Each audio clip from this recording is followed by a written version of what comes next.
저는 몇 년 전 아주 가난하고 힘든 삶을 살았던 한 남자를 만났습니다. 그 남자는 고아 출신으로 세차장에서 일했고 저녁에는 족발집에서 배달 일을 하며 열심히 살아가는 사람이었어요. 우연히 제 차를 세차해주면서 만났는데 돌이켜보면 그 역시 계획된 일이었던 것 같습니다. 저는 대학교 때부터 자동차를 타고 다니며 부유하게 살았어요. 아버지의 사업이 잘 되셨고 그 덕에 물려받은 유산도 많았죠. 저는 도우미 이모님이 계신 2층 집에서 자랐습니다. 부모님은 어렵게 저를 얻으셔서 외동딸로 저를 세상 부럽지 않게 키워주셨죠. 그런데 제가 대학교에 다닐 때 아버지가 갑작스럽게 심장마비로 돌아가시면서 그때부터 엄마와 둘이 살게 되었어요. 경제적으로는 전혀 걱정할 게 없었고 엄마는 대리사장님을 고용해 아버지의 사업을 계속 운영하셨습니다. 대학교 다닐 때도 남자친구를 사귀어 본 적 없고 아르바이트도 해본 적 없었어요. 자동차를 타고 학교에 다니면서 졸업장을 받았고 집에서는 주로 영어책을 읽거나 자막 없는 미드를 보는 게 취미였죠. 가끔 운동을 다니면서 친한 친구들을 만나 수다를 떨고 백화점에서 쇼핑하는 게 저의 유일한 바깥 활동이었어요. 한창 요가 열풍이 불었을 때 고급 요가 센터에도 다녔었죠. 사실 1년치 요가 이용권을 끊어놓고 딱 3개월만 다녔던 기억이 나네요. 그러다가 만나게 된 사람이 바로 그 남자예요. 제가 20대 중반에 다니던 세차장에 새로운 직원이 왔는데 그 사람이었죠. 그 남자는 정말 제 차를 최선을 다해 세차해 줬어요. 그 모습이 너무 좋아 보였죠. 그 세차장 단골이었던 저는 어느 날 그 남자가 친절하게 말을 걸어왔습니다. 안녕하세요, 손님. 또 오셨군요. 그런데 오늘은 좀 피곤해 보이시네요. 이거 한 잔 드세요. 어머, 이게 뭐예요? 비타민 음료예요. 드시면 기분이 좀 좋아지실 거예요. 이런 건 제가 드려야 하는데 매번 얻어먹게 되네요. 너무 감사해요. 항상 제 차를 이렇게 깨끗하게 해주셔서 다른 곳으로는 갈 수가 없어요. 그 정도였나요? 감사해요. 앞으로도 계속 찾아주세요. 이런 음료는 얼마든지 드릴 수 있어요. 그리고 비밀 하나 말씀드리자면 저도 사람 가려요. 해주고 싶은 사람한테만 잘해준답니다. 정말요? 그럼 더 감사해야겠네요. 저를 그렇게 봐주시다니 정말 고마워요. 그 남자는 명품을 외치던 속물들과는 달랐어요. 좋은 옷에 좋은 자동차. 겉으로 보이는 화려함에 치우치지 않는 사람 같았거든요. 환경이 아무리 중요하다고 해도 그걸 일부러 강조하고 티를 내는 사람들이 전 정말 싫었어요.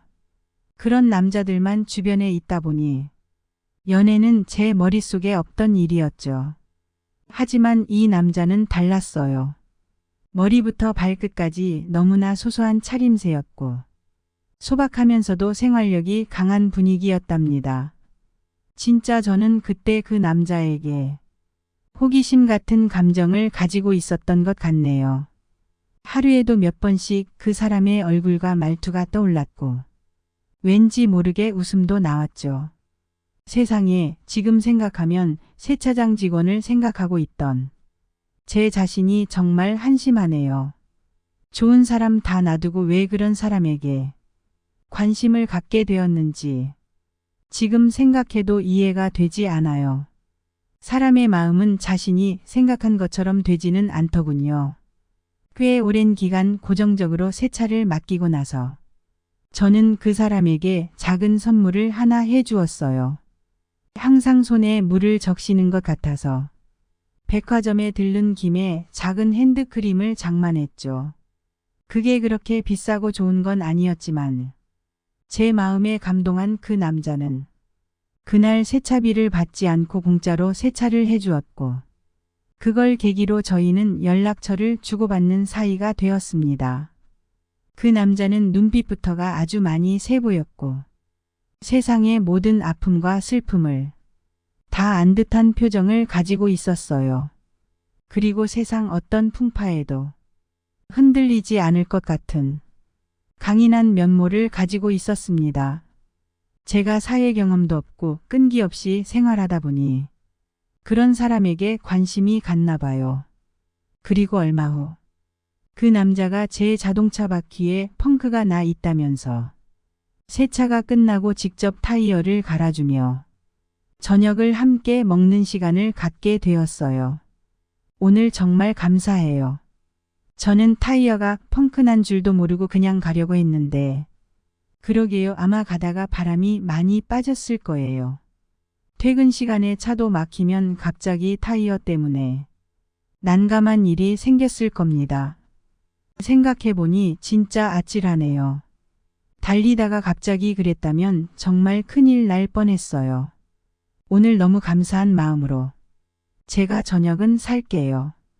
마음껏 드세요. 아, 그러려고 한 건 아닌데 감사합니다. 잘 먹겠습니다. 그런데 정말 미소 씨의 성함대로 웃는 미소가 아름다우세요. 아, 그래요? 감사합니다.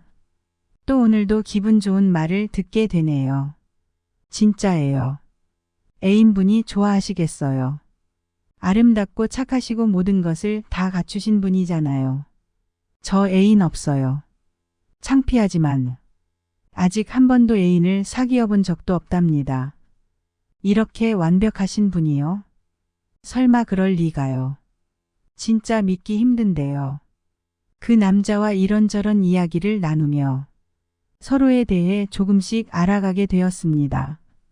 제가 남자친구가 없다는 것, 그리고 세상 사는 이야기를 나누다 보니 저는 그 남자에게 점점 빠져들고 있었어요. 그날 이후로 저희는 가끔 연락을 주고받는 사이가 되었고 급속도로 가까워졌습니다. 누가 먼저라고 할 것도 없이 매일매일 서로의 안부를 물었고 그 사람은 저를 마치 아빠처럼 잘 챙겨주었죠. 아빠가 돌아가신 후 허전함을 많이 느끼던 저에게 그 사람은 정말 고마운 존재였습니다. 몇 번의 만남이 더해지고 그 사람에 대한 제 감정이 커져가던 어느 날, 그 사람은 갑자기 자신의 출신 이야기를 꺼내며 저에게 이별을 제안했습니다. 저는 미소 씨 같은 사람과 어울리는 사람이 아니에요. 저 같은 고아가 어떻게 미소 씨랑 어울릴 수가 있겠어요. 우리 이쯤에서 그만 서로를 잊고 지내요. 네? 그게 갑자기 무슨 말씀이세요? 고아가 뭐가 중요해요? 저도 그리 대단한 사람 아니에요. 그냥 저도 똑같은 사람 중 하나일 뿐이라고요. 아니에요. 괜히 저 같은 놈 좋아했다가 미소 씨만 힘들어질 겁니다. 저는 그럴 자격도 없는 사람이에요. 함께했던 시간 정말 행복했어요. 부디 좋은 남자 만나길 바랍니다. 상민 씨는 저 안 좋아요. 저는 벌써 상민 씨한테 빠졌는데요. 이렇게 빠져버리게 해놓고 갑자기 가버리시면 어떡해요. 저 이렇게 누군가를 좋아해 본 건 처음이란 말이에요. 미소 씨, 세상에 좋은 남자 많아요. 저같이 못난 놈 말고 더 멋진 사람 만나세요. 미소 씨는 충분히 그럴 자격이 있어요. 이미 그 사람에 대한 감정이 커져버린 저는 눈물을 흘리며 그를 간절히 붙잡았습니다. 그날 저희는 하룻밤을 함께 보내게 되었어요. 사람이 참 간사하죠. 갑자기 안 된다고 하니 그가 더더욱 갖고 싶어졌습니다. 그날 밤 저는 마치 어린 강아지처럼 그에게 매달리며 가지 말라고 애원했죠. 그렇게 저희는 연인 사이가 되었어요. 엄마가 알면 매를 맞을지도 모르지만 그 사람이 너무 좋았어요. 그는 제가 알고 있던 남자들과는 차원이 다른 강한 사람이었거든요. 그 사람 곁에 있으면 세상 모든 일을 다 헤쳐나갈 수 있을 것 같은 든든한 느낌이 들었어요. 그 사람은 제 인생의 버팀목이 되어 주었습니다. 사랑은 눈에 콩깍지가 씌이는 것이라잖아요. 저도 그 남자 외에는 아무것도 보이지 않았어요. 연애를 시작하고 몇 달이 지나니 엄마도 자연스럽게 저희 연애 사실을 알게 되셨어요. 저녁마다 늦게 들어오고 핸드폰을 자주 만지작거리니까 엄마가 뭔가 있다는 걸 금방 눈치채셨죠. 사실 저희 엄마는 눈치가 엄청 빠르신 분이에요.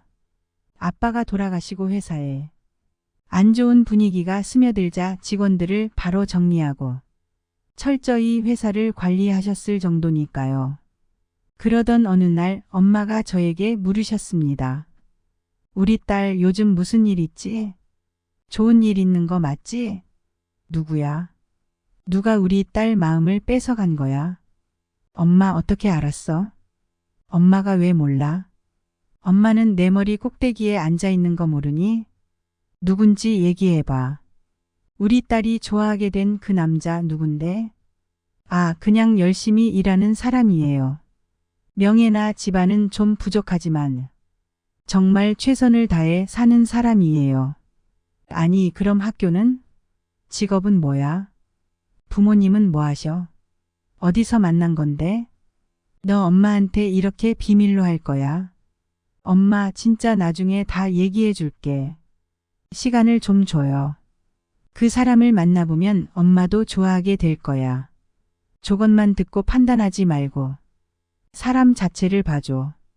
솔직히 엄마에게 남친 이야기를 하면 반대하실 걸 뻔히 알고 있었기에 저는 나중에 말씀드리겠다고 하며 그 상황을 넘겼어요. 엄마는 계속해서 궁금해하셨지만 저는 끝까지 얘기하지 않았죠. 하나뿐인 딸이 고아 출신의 세차장 직원과 연애한다고 하면 어느 엄마가 좋아하겠어요? 솔직히 저도 딸이 그런 상황이면 반대했을 거예요. 엄마는 제가 사회에 나가 힘들게 일하는 걸 바라지 않으셨거든요. 그저 조건 좋은 남자를 만나 결혼하고 행복하게 살길 원하셨던 거죠. 그래서 저는 더더욱 그 남자에 대해 말씀드리기가 힘들었어요. 그러던 어느 날 남자친구의 여동생을 만나게 되었습니다. 안녕하세요. 아기가 많이 아픈가 봐요. 아, 네. 안녕하세요. 여기까지는 어떻게? 오빠랑 데이트하고 있다가 아이가 아프다기에 제가 양보했죠. 근데 저희 어디서 만난 적 있나요? 정말 낯이 익은 것 같아요. 어디서 뵌 것 같다고요? 제가 그런 말을 많이 듣긴 하는데요. 어디서 뵌 것 같은데. 이상하다. 혹시 요가 다니신 적 있나요?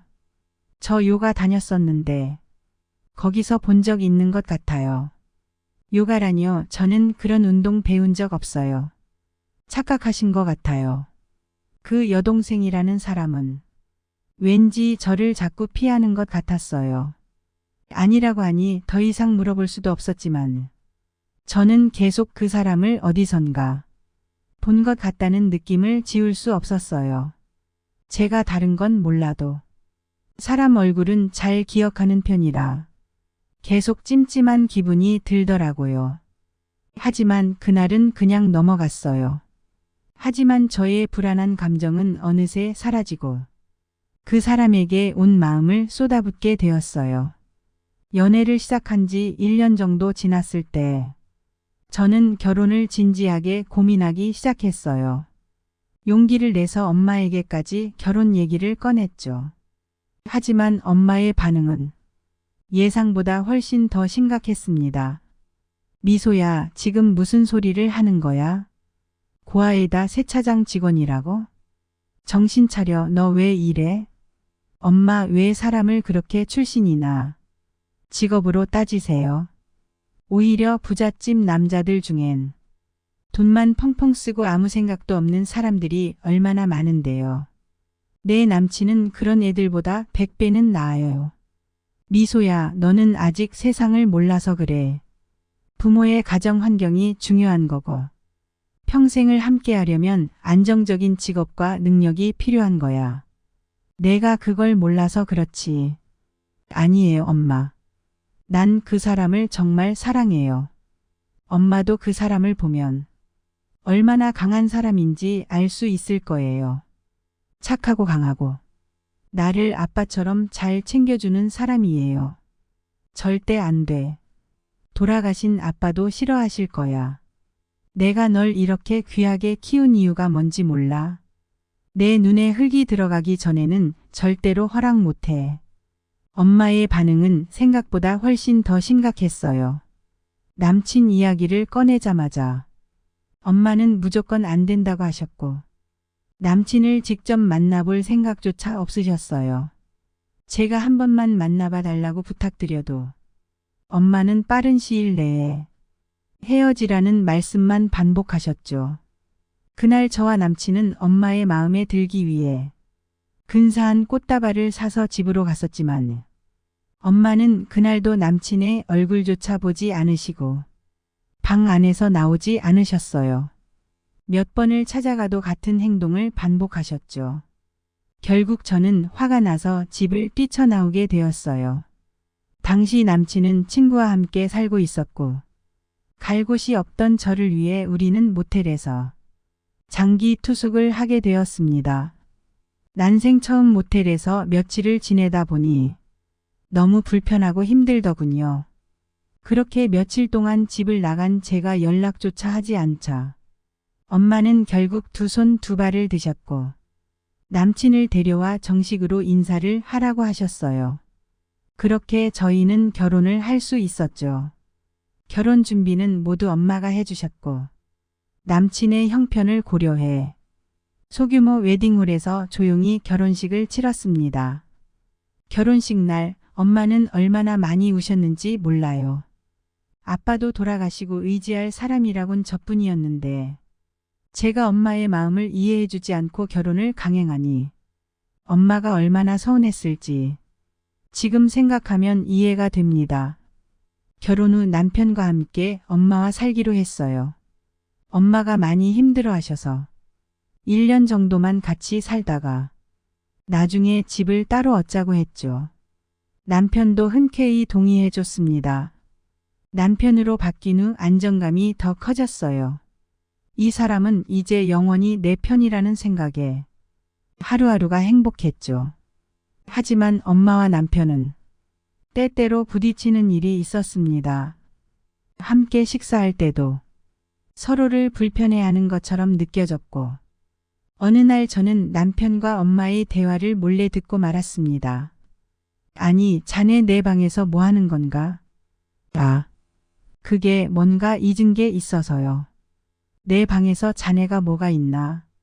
앞으로 내 방에 들어오지 말게. 사위와 장모 사이에도 지켜야 할 선이 있는 법이지. 죄송합니다. 하지만 너무 빡빡하게 굴지는 마세요. 어차피 결혼까지 했으니 이제 와서 저를 싫어할 수는 없지 않습니까? 뭐가 어쩌고? 벌써 잊으셨습니까? 저를 비참하게 만들었던 그 일들. 벌써 잊으시면 안 되죠. 저는 그 대화를 듣고 너무 놀랐습니다. 남편이 엄마에게 그렇게 강한 어조로 말을 하는 모습은 처음 봤어요. 남편이 평소 제게 보여줬던 모습과는 너무도 달랐습니다. 남편은 제게 한없이 다정하고 착하게 대했지만 엄마에게는 가시 돋친 말투를 쓰고 있었습니다. 남편이 제게 사과하며 자기도 모르게 그랬다고 설명했지만 그때부터 뭔가가 이상하다는 생각이 들기 시작했죠. 그 후 엄마도 저에게 몇 번이나 조심스럽게 경고하셨습니다. 미소야, 이 서방 말이다. 아무래도 수상해. 우리 회사에 대해서 자꾸 꼬치꼬치 묻고 내가 말한 적 없는 건물 얘기도 꺼내지 않나. 그 눈빛도 이상해. 엄마, 그건 엄마가 예민해서 그래. 이 서방은 우리 아빠처럼 나를 잘 챙겨주는 사람이에요. 저는 엄마의 말을 무시하고 남편만 믿었어요. 남편은 세차장 일 외에도 여러 가지 일로 바빠졌고 자주 늦게 들어오는 일이 많아졌죠. 그럴 때마다 아는 형님의 가게를 도와줘야 한다며 미안하다고 말했어요. 하지만 어느 날 그 모든 믿음이 무너질 일이 벌어졌습니다. 엄마가 교통사고로 세상을 떠나셨다는 전화를 받은 것입니다. 너무 충격적이었고 그 순간 저는 정신을 잃었습니다. 장례식을 치르는 동안 남편은 저에게 큰 힘이 되어줬습니다. 그는 침착하고 강인하게 장례식을 주관했고 저는 그가 아니었으면 무너져 버렸을지도 모릅니다. 그 후 남편은 제가 힘들어하는 것을 보며 자신의 여동생과 함께 살자는 제안을 했습니다. 여보, 서로 외로운 사람들끼리 함께 살면 어떨까? 동생네 아이도 있으니 그 아이를 보면 당신도 기분이 좋아질 거야. 남편의 제안에 저는 조금 흔들렸지만 엄마를 잃은 슬픔이 아직 가시지 않았기에 쉽게 결정할 수 없었습니다. 형편도 워낙 어려워서 집을 빼줘야 하는 상황인데 오갈 곳도 없고 솔직히 난 지금 아무것도 신경 쓰고 싶지 않아. 여보, 당신 힘든 거 알아서 내가 이러는 거야. 어려운 사람도 돕고 우리 집에 아이도 오면 당신도 삶에 기쁨이 생길 거라고. 지금 당신 이렇게 계속 있으면 쓰러지겠어. 혼자 있는 것보다는 나을 거야. 서로 돌봐주며 따뜻하게 잘 살 수 있을 거야. 그때 저는 아무 말도 하고 싶지 않았고 아무것도 신경 쓰고 싶지 않은 상태였어요. 거의 우울증 치료가 필요할 만큼 정신 상태가 좋지 않았죠. 하지만 남편의 여동생이 아이와 함께 집으로 들어오고 나서 뭔가 집안이 조금씩 활기차진 것 같았어요. 물론 생판 모르는 남과 한 집에서 사는 게 편하지는 않았지만 아이가 웃으며 제 앞에서 재롱을 부리는 것을 보니 자연스럽게 얼굴에 미소가 나오더군요. 그렇게 한 달 정도 함께 살면서 저와 남편의 여동생은 서로 친해졌어요. 가끔은 아이와 함께 백화점에 가서 예쁜 옷도 사주고 마음의 문을 열기 시작했죠. 엄마가 돌아가신 후 3개월이 지날 즈음 자꾸 엄마가 꿈에 나타나셨어요. 그러다 하루는 꿈속에서 엄마가 화난 얼굴로 말씀하셨어요. 이 서방이랑 당장 갈라서야 해. 당장. 제발. 너무나 선명한 꿈이라 깜짝 놀라 잠에서 벌떡 일어났는데 남편이 옆에 없었어요. 그때 천둥번개와 함께 많은 비가 내리고 있었고 여동생의 방 쪽에서 희미한 불빛이 보였습니다. 저도 모르게 살금살금 다가갔고 남편과 여동생이 나누는 대화 소리를 듣게 됐습니다. 와, 진짜 언제까지 이 꼴로 있어야 하냐고. 나 전현이랑 같이 있는 거 도저히 못 보겠어. 역겹고 토 나와. 야, 너 정신 차려. 그게 문제야? 서류 정리나 빨리 돼야 할 거 아니야. 괜히 입 열면 다 끝장난다. 잠자코 있어. 그러니까 밤마다 오잖아. 들키면 다 산산조각이라고. 남편과 여동생의 충격적인 대화에 너무 놀라 저는 얼른 제 방으로 돌아왔습니다. 너무 당황스럽고 눈물이 쏟아져 어떻게 해야 할지 모르겠더군요. 입을 틀어막고 눈물을 참으며 이불을 뒤집어 쓰고 자는 척을 했습니다. 잠시 후 남편이 아무렇지 않게 방으로 들어와 옆에 눕더니 그새 코를 골며 잠이 들었습니다. 저는 그때 사시나무 떨듯 몸을 떨며 어떻게 해야 할지 계속 생각했어요. 밤새 고민한 끝에 다음날 몸이 안 좋다고 거짓말을 하고 남편이 출근한 후 바로 회사의 부장님께 전화를 걸었습니다. 그분은 저희 아버지와도 막역한 사이였기에 거의 가족처럼 여겼죠. 삼촌, 저 좀 도와주세요. 제 남편이 삼촌, 저 너무 무서워요. 무슨 일이야? 천천히 말해봐. 이 서방이 뭔가 이상해요. 엄마 사고도 그렇고 우리 집 회사랑 건물 이런 거 노리는 것 같아요. 제발 도와주세요. 요즘 와서 이것저것 물어보고 다니더니 일단 내가 그 근처로 가볼게. 지금 어디야? 다행히 집 근처로 오신 부장님께 모든 이야기를 털어놓고 마음을 진정시킬 수 있었습니다. 며칠 후 여러 정황 증거들이 나왔고 남편의 여동생 통장에서 이상한 목돈이 오간 내역도 확인됐습니다. 더 충격적인 것은 여동생의 아이와 남편의 유전자 검사를 몰래 진행했더니 친자 관계라는 결과가 나온 것입니다. 저는 그 사실을 알자마자 더 이상 참을 수가 없었고 퇴근한 남편에게 뺨을 2대 날렸습니다. 너 같은 쓰레기. 넌 이제 끝이야. 여보 왜 이래? 갑자기 왜 이러는 거야? 난 내 남편이라고. 정신이 나간 게 아니라 이제서야 정신이 돌아왔다. 이 쓰레기야. 내가 감히 우리 엄마를 그렇게 하고 나를 속여 결혼했어. 내가 사람이야. 이혼? 웃기는 소리 하지 마. 난 절대 이혼 못해. 평생 이 집에서 살 거야. 너 정말 인간도 아니구나. 어떻게 이럴 수가 있어? 남편의 당당한 태도에 저는 정말 할 말을 잃을 정도였어요.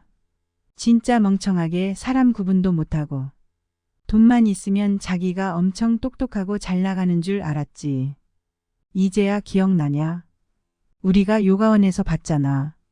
그 비싼 곳에 다니느라 힘들었는데 이제 본전 뽑았으니 괜찮아. 그래, 그때 그곳에서 봤었지. 그럼 처음부터 계획적으로 나를. 그걸 이제야 알다니 정말 멍청하구나. 역시 돈 많은 사람들은 어디 하나가 부족하다니까.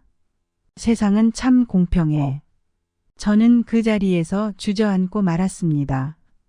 처음부터 저를 작정하고 만나서 이렇게까지 만든 그들의 얼굴을 보니 정말 미쳐버릴 것 같더라고요. 그 둘은 고아원에서 나와 동거하며 아이까지 낳았고 경제적으로 힘들어 미끼를 찾던 중 저를 타겟으로 삼은 것이었습니다. 형편에 맞지 않는 고급 요가원에 다니며 사람을 찾다가 결국 제가 걸려든 것이었죠. 저는 반쯤 정신이 나간 상태에서 부장님이 경찰을 부르셨고 경찰은 그들을 데리고 가서 엄마의 사고와 관련된 용의자로 조사하기 시작했습니다. 뭐야, 경찰이 왜 난리야? 나 깨끗한 사람이라고. 왜 끌고 가는 거야? 정신이 하나도 없었고 엄마가 돌아가신 충격에서도 벗어나지 못한 상태였기에 또다시 그 자리에서 쓰러져 정신을 잃었습니다. 다행히 부장님이 계시지 않았다면 저는 나쁜 일이라도 당했을지 모를 일이에요. 정말 사람이 얼마나 무서울 수 있는지 그동안 믿었던 사람이 아닌 것처럼 느껴졌습니다. 병원에서 깨어났을 때 엄마 생각이 나서 주체할 수 없는 눈물이 흐르기 시작했어요. 엄마 미안해. 우리 엄마 어떡해. 그만 울어 미소야. 그러다가 또 쓰러진다. 엄마도 다 알고 계실 거야. 진정해. 저는 엄마에게 너무 죄송해서 견딜 수 없었습니다. 그 후 경찰 조사가 진행되면서 남편과 여동생은 엄마의 사고와 관련된 증거로 인해 완전히 범인으로 지목되었어요. 남편은 화물차 운전기사와 고아원에서 함께 자란 전적이 있었고 통장에 돈을 주고받은 증거까지 발견되었기 때문에 발뺌할 수 없었죠. 엄마가 가지고 있던 건물을 자기 명의로 돌리려던 것도 밝혀졌습니다. 엄마의 유품을 정리하던 중 일기장 맨 뒤에서 발견한 기록은 저를 더욱 슬프게 했습니다. 아무래도 이 서방이 이상하다. 이쯤에서 정리를 해주는 것이 내 딸을 위해 내가 할 수 있는 최선의 길인 것 같다. 내 차 타이어를 일부러 펑크내고 내 방에서 몰래 훔치려던 등기권리증과 인감도장. 그 놈은 어떤 사람일까? 내 목숨보다 소중한 내 딸을 지키기 위해 내일 그 놈을 내쫓을란다. 엄마는 이미 남편의 속셈을 알고 계셨던 것 같습니다. 그 일기장을 붙잡고 저는 한없이 울었습니다. 모든 사건이 해결된 후 그들은 결국 징역형을 받게 되었고 저는 새로운 삶을 살아가기로 결심했습니다. 회사에 출근하며 말단 직원으로 시작했고 시간이 지나 회사에서 저를 진심으로 대해주는 사람들이 생겼습니다. 그 후로 오랜 시간이 흐른 뒤 그놈에게서 옥중에서 쓴 편지가 왔습니다. 반성하고 있다는 말과 함께 저와 다시 시작하고 싶다는 어이없는 내용이 적혀 있더군요. 정말 인간의 추악함의 끝은 어딘지 모르겠어요. 그 후로 저는 집을 처분하고 새로운 곳으로 이사하며 새로운 삶을 시작했습니다. 지금도 가끔 그 시절의 기억이 떠오를 때가 있지만 엄마와 아버지가 계신 납골당을 찾으며 마음을 다잡고 있습니다.